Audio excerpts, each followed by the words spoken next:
mundo ng kasinungalingan, may mga tinig na pinatahimik. Ngunit ang bawat mali, may kapalit na katotohanan.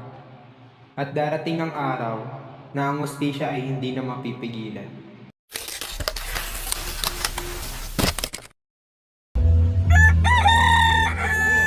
Nak!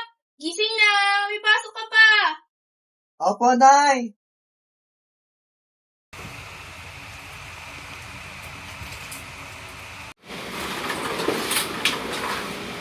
Maliligo na po ako, Nay. Sige lang, Nak!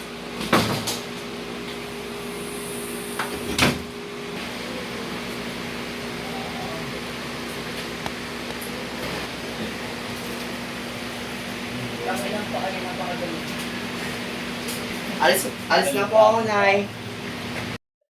Ano po, Nay? Sige po, Nay. Alis na po ako. Sige, ingat!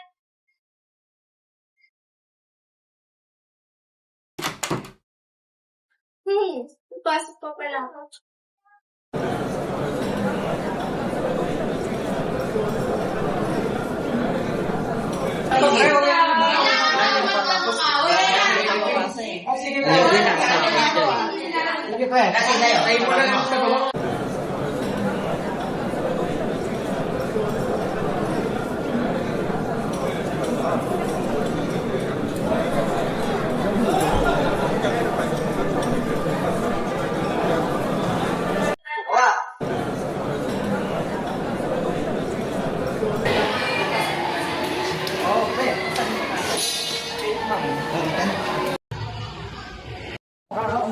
Bay, tigilan mo nga yan. Ikaw kayo pakinggo eh. Sorry po. Sorry po. Ayan.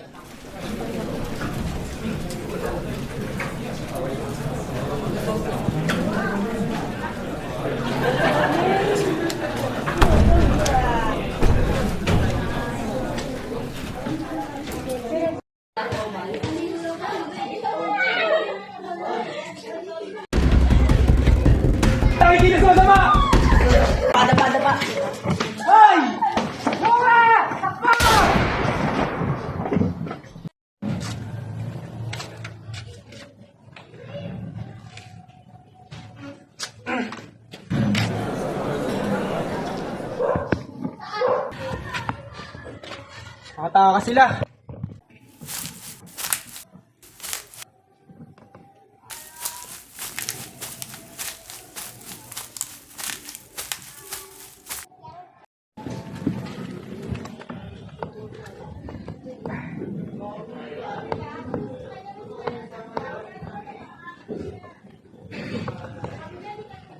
Hoy!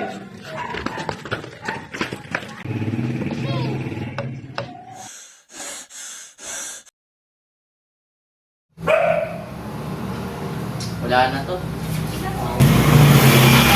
Tawagan mo na yung magulang na ito. Tawagin niya na. Para malaman na ng magulang niya.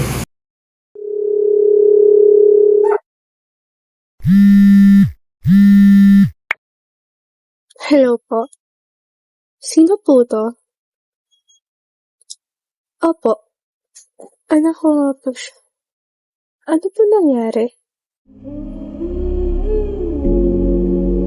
Ha?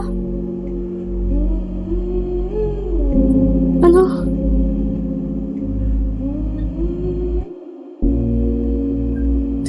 Saan po?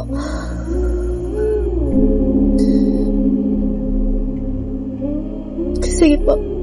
Pupunta na po.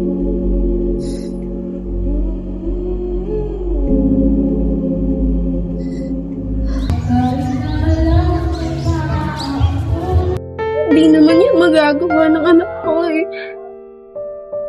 Bakit siya? Bakit siya?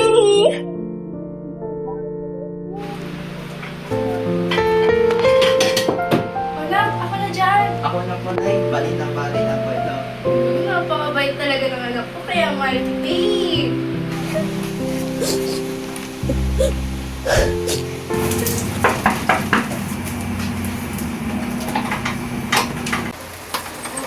Magandang umaga po, tita. Oh, napabisita ka. Gusto ko lang po kayong kausapin. Wala, pumasok ka muna. Tita, okay ka lang po ba, tita? Alam ko po kasi nakakalungkot po ang pagkamatay ni Noah. Pa rin ako okay eh. Hindi ko natanggap kasi diyan na lang kadali. Diyan na lang siya kadali tuwin. Di ko din naman kasi maisip na gagawin niya yun eh. Napakabait ng bata na to. Oh, bakit ka natalala? Ay, pasensya na po, tita. Nadidismaya po kasi ako sa pagkamatay ni Noah. Mabuti po kasi siyang tao. Hindi niya po kami pinapabayaan. Siguro, yun talaga yung kapalaran.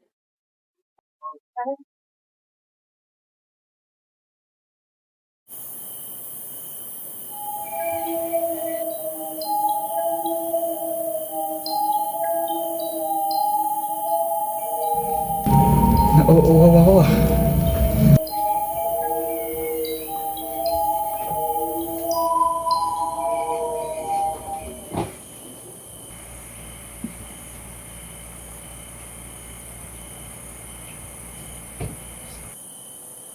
Ba't nandyan yan?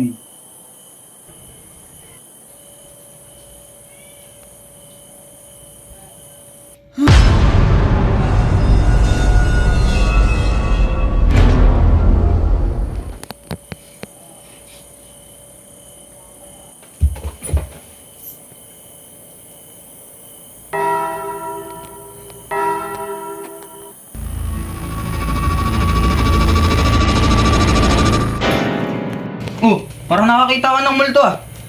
Ba't iniwan mo nakabukas yung rep? Pupuyat ka na naman ah. Tulog ka na nga.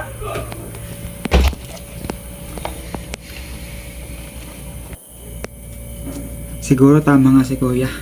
Tutulog muna ako.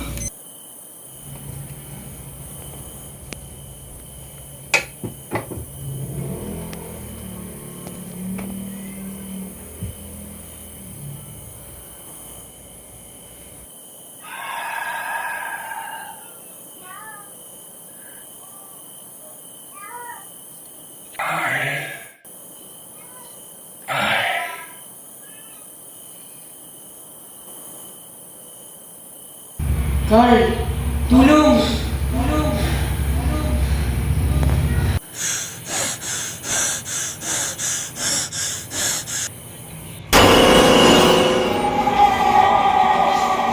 Noah!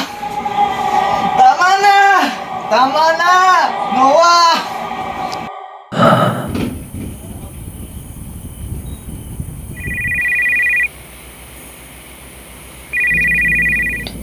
Kamusta ka na, pre? Okay lang ako, pre. Nabalitaan ko yung nangyari sa inyo ni Noah. Kamusta ka na? Oo nga, pre. Medyo nahirapan pa rin ako sa pagkamatay niya.